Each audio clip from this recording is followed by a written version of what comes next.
Welcome back to another episode of Business Journey Unlocked. Today I'm joined by Michael Meacham, Managing Director of Northern Nevada Low Voltage. With over a decade of experience in networks and security, Michael leads a firm focused on delivering tailored, high quality solutions that eliminate friction long before installation begins.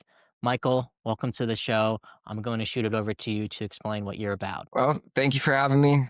I've, as you said, been running Northern Nevada for a little over a decade now. When we first got into the business, we immediately saw a huge issue that had to do with low voltage solutions, data network cabling, fiber optic cabling, security, anything that was essentially under 90 volts were either handed off to an electrician that didn't really care about it, or the people that it was getting handed off to, it seemed like they were kind of the guys that want to show up at, you know, 10 o'clock to get started.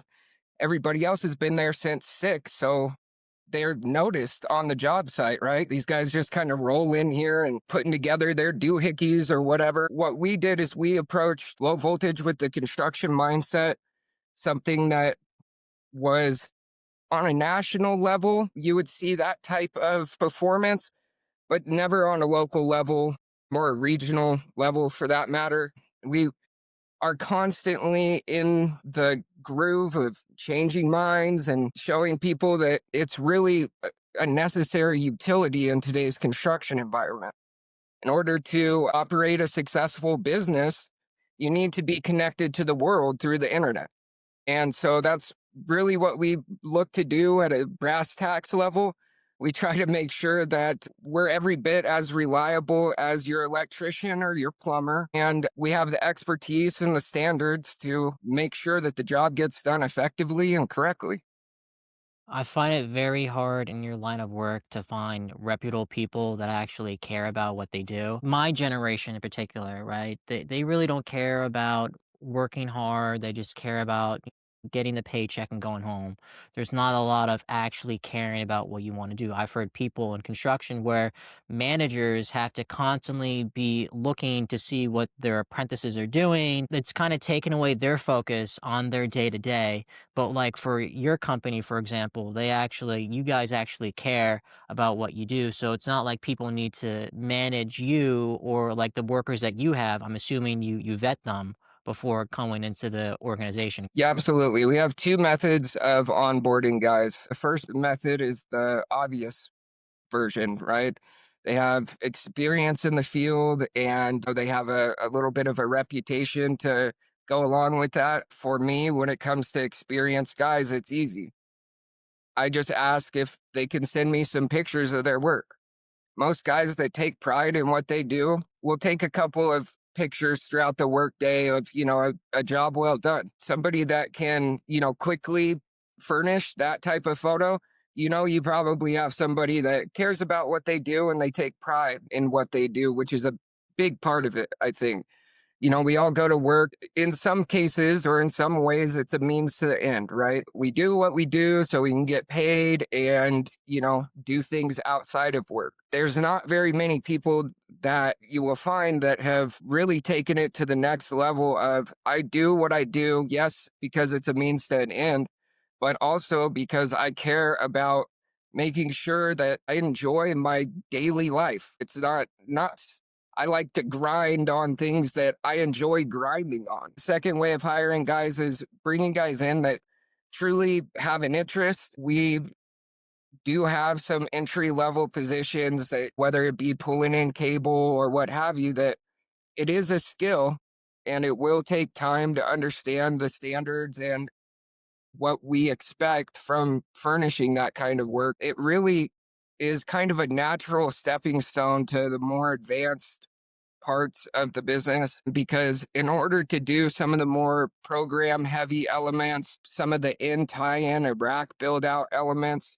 you really should understand how the system is built from beginning to end. Our goal is to bring guys up. We've taken on guys that have, only helped people out at Lowe's. We've also gotten guys that had some electrical experience. Maybe they were an apprentice or a helper on a job site. And They liked it, but the high voltage electrical wasn't really what they were after. The last thing, and it goes for both sets, is communication. We're, not a huge company, right? We got, 10, 15 people at our highest. We expand and contract as things go. What's really important is communication. Being able to, as you had mentioned, apprentice that you always have to seem to, clean up after on the job site. The thing that makes sure that those things don't happen is getting that communication all the way from the apprentice level to the ownership level. If you have clear lines of communication, then you aren't going to have those problems because you'll be able to standardize practices in such a way where it never gets to the owner because it's already been taken care of as soon as it's communicated. Communication is key. That's a foundation for just any business.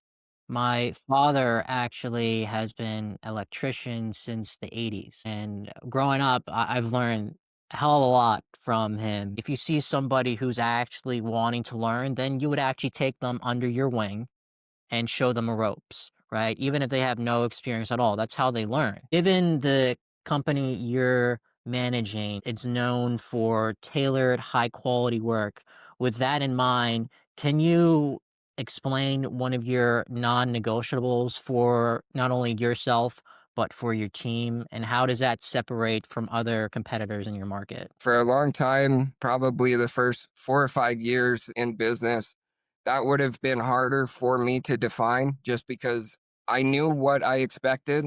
Articulating that either to an employee or to somebody such as yourself was hard to do. I'd have to have visual aids and things of that nature. About 5 years ago, we came across a company called Bixie. It's a nationalized standard for low voltage, right? They will teach you guys everything that you would expect them to know and more. It allows us to draw just a really fine point on what needs to be done. When it's specialized and tailored for a customer, when somebody hears that, they have a certain expectation about what that means, right? If you were to hire an electrician whose main focus is the utility of power to the building, if you ask them to do low voltage electrical, what will end up happening is you will get the most baseline, although code compliant, solution that you could possibly have. And that's not trying to be derogatory in any way towards electricians. What I mean to say is that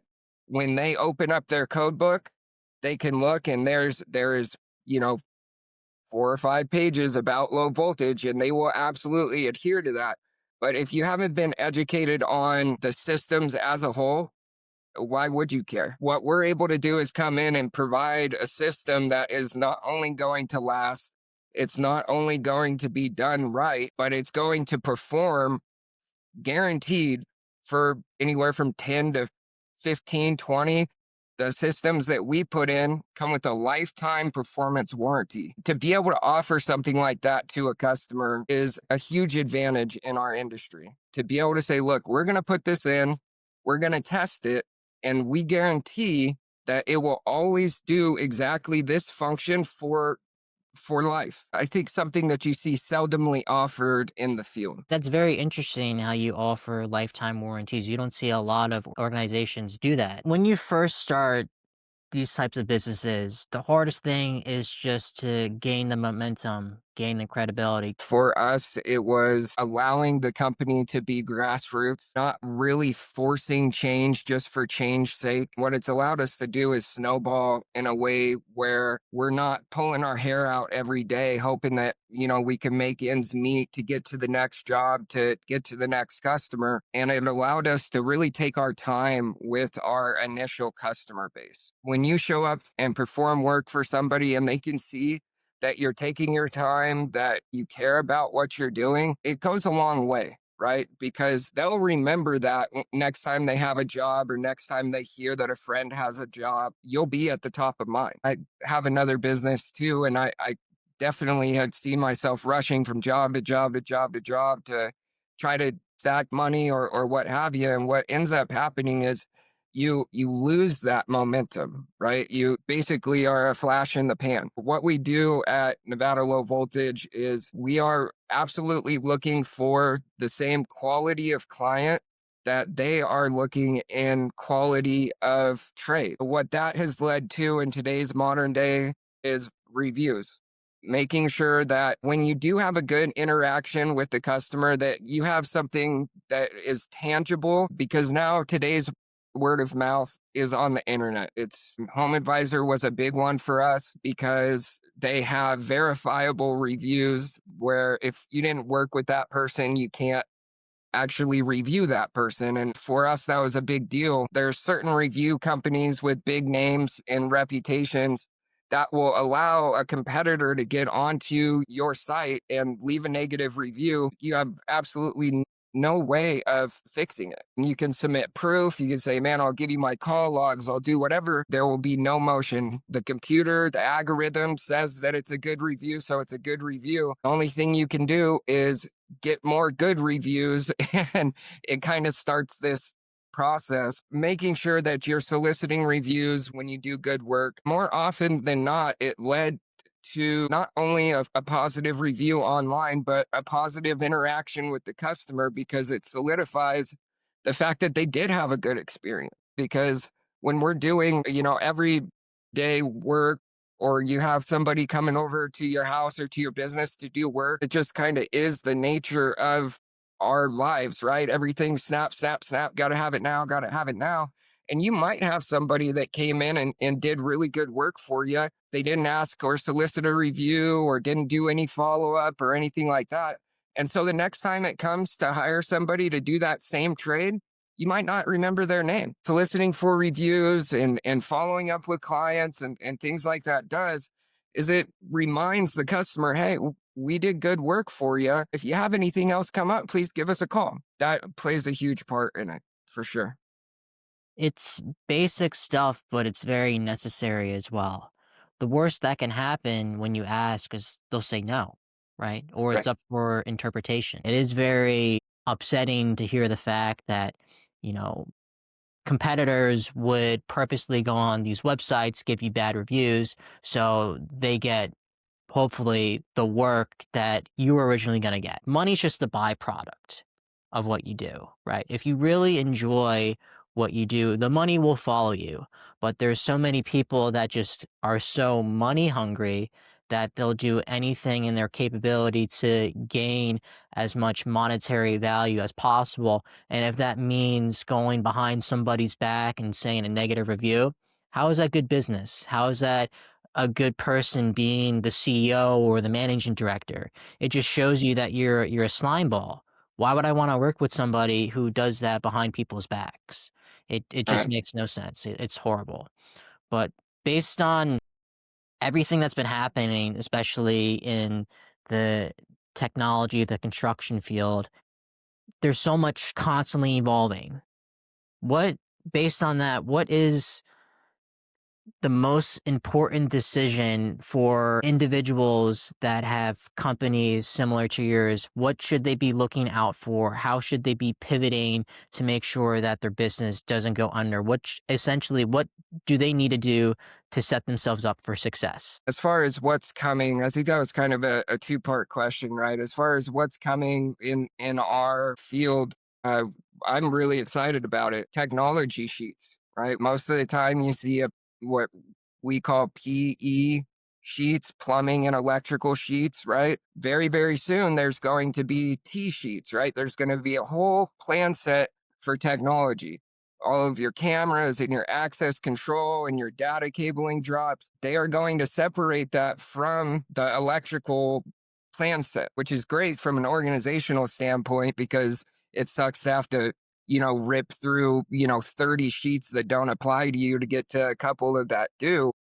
But also that there's going to be an opportunity for education where you're going to see a lot of general contractors that have been doing this for 30 years, and all of a sudden an architect's going to hand them something with technology sheets, and they're going to go, wait a second, the electrician used to do this. Who do I give this to? And if you can be the first player to that with the general contractor, say, hey, you're about to start seeing technology sheets. We're your guys for that. Here's a card. And when you see that, make sure you give us a call. We're happy to do any kind of education basis that you need. Make sure you're protected and that you're going to see a piece out of this. I'm cognizant of and still am to this day, is not going out and overextending myself to show some kind of image, or try to have, 4 trucks when we only need one, or try to, have 2 trucks when we really need four, right? It's finding that correct balance of what your company needs at that time, and trying to make sure that you're constantly within comfortable bounds of where you need to be. You're never hoping on the next thing, and you're never wishing that you had done something a little bit better, right? You're standardizing your practices every day. There's always something that can be improved upon it within your business, and trying to find a way to either open up communication standards within the company, or communication standards within your customers. When things get super comfortable, that's when you should probably start to panic a little bit, right? Mhm. When if you feel yourself getting complacent within your business, maybe it's a time to start looking for an exit strategy, because you're going to start missing stuff. I pride myself in being very involved in the business, but not being a micromanager, hiring the correct people to do the positions that we need filled, not also then telling them how to do their job. At the same time, I manage the things that I'm responsible for, and that's it. Because of our standardizations, that kind of covers my butt a little bit, because everybody knows what we expect, how we expect a job to be done. And then from there, making sure that we take good care of our customers and don't overextend. Well, it also goes back to the fact that you won't know until you actually go out into the field and do it yourselves. You can do all this research, you can do anything under the sun, but if you don't actually go out, you're not gonna know until you do it. And going Absolutely. on the comfortability aspect, not just in a professional development, in personal as well. If you're comfortable in your life, what are you doing? You're not doing anything to evolve, so to speak, your life, your professional development, your personal development. You're just stagnant. And that's the worst thing to do in just personal and professional. Given with any business, the most important thing is just expanding, right? So, based on that, what exactly within your organization are you looking to expand within the next 12, 24 months? Anything in terms of like internal systems, technological capability? So, not only is the expansion going in the right direction, but also having the ability to provide quality work. And we're in a really exciting time right now, because with the kind of the progress that we've been making with AI, it allows us to really look at technology and how can it help us. What we're trying to be very careful about is allowing technology to help us without losing the personal feel that you need for customer interaction. AI phone agent, for instance, is that customer going to have a good enough experience and feel that their needs were met enough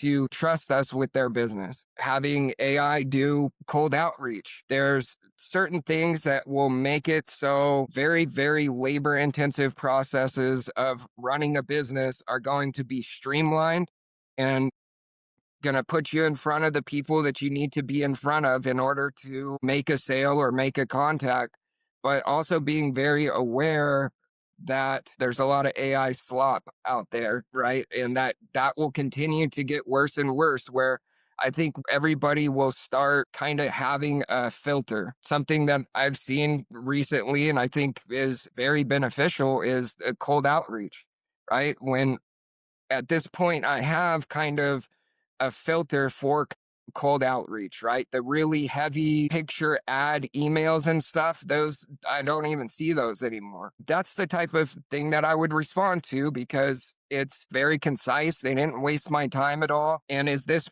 a person that I want to connect with? Yes or no?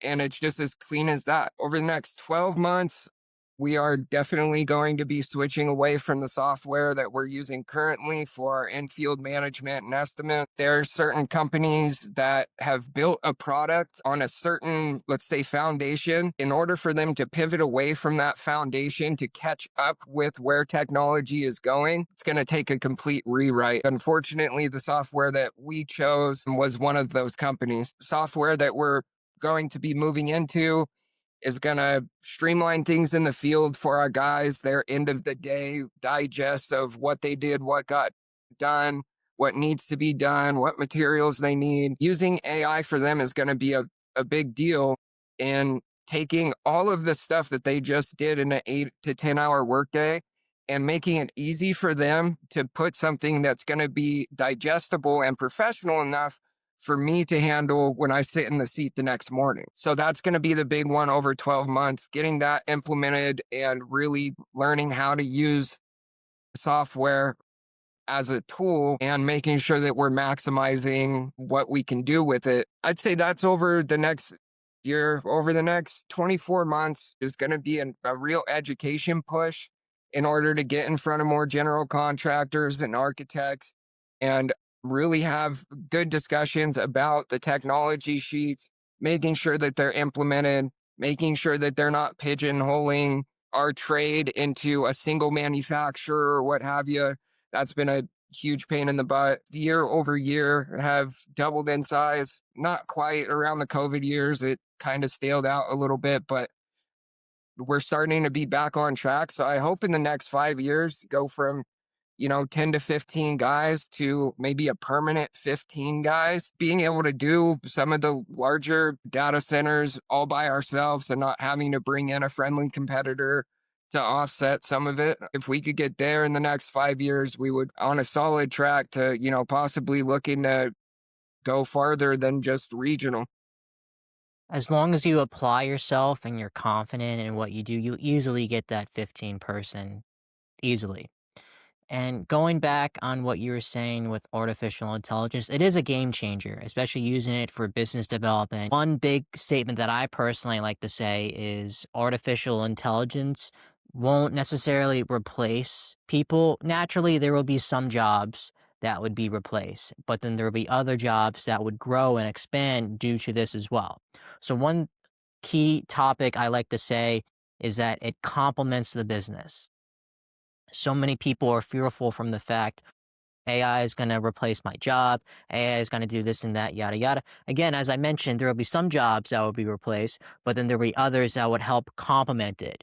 For example, for you, all of this invoicing, all this cold outreach, all the AI receptionists, even after hours, it'll pick up the slack, it'll pick up the heavy work to then which you can focus on more revenue based activities, stuff that actually would be more manageable. I haven't seen an AI that could replace a human position yet. I mean, I guess maybe some call centers or something like that, but I think the correct way to look at least the type of AI that we have currently is it's an enhancer, right? It's something that when utilized correctly, it will make you better at whatever your job is. And if you're concerned that you might lose your position to AI, man, I would be working to see how you can harness AI to maybe take a step up the ladder, right? How can I use AI to be more productive so that I would never be fired? Well, it's also just using that leverage too,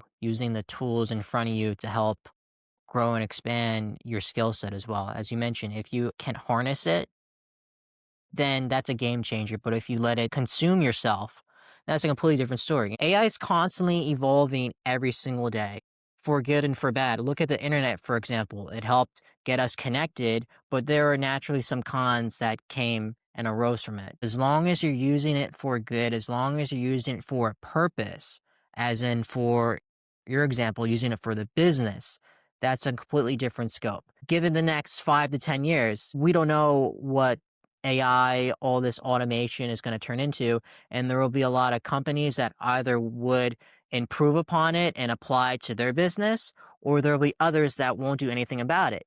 And what's going to happen, depending on the organization, the niche that those businesses that don't apply it are in, either it's going to make them go under or they'll be stagnant. There's no improvement in that aspect at all. These AI tools are unique and they're new to us at the moment, but at the end of the day, they will end up becoming very, very affordable in the way of just as, you could go to Home Depot and buy a new hammer for 5, 10 bucks. You'll be able to get you'll access to many of these tools very quickly. And the simple fact about the matter is, if I don't know how to use a hammer, I can't build a house. It's the same type of thing with AI. If you don't know how to use these AI tools individually and what they can do for you, they're not going to help you. Exactly. You make an excellent point saying that. If you don't know how to use the systems in place, then you're not getting any benefit at all, any worthwhile benefit. That's true on so many levels.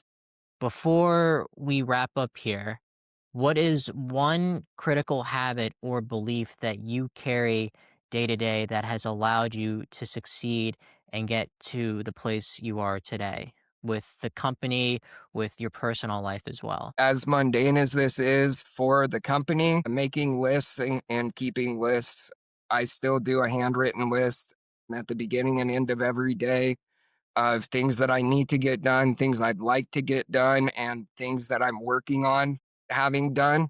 So it's kind of like goals in that way. Having it presented in a list makes it very easy to check off and on to the next thing to make sure that I'm advancing towards those goals all the time. On a personal level, just the belief in God, belief that that God loves me and that as long as I put my 100% in, that I will be rewarded for that. Having faith in yourself, but also faith in the world and faith in God, you'll see where things will line up for you that you certainly wouldn't be able to do yourself. I'm a big proponent on everything happens for a reason. You may not understand it right then and there, but God has a plan for everybody. God has a message, and it's just understanding that you may not see where it's going right now, but as long as you follow the path, that's all that matters in life.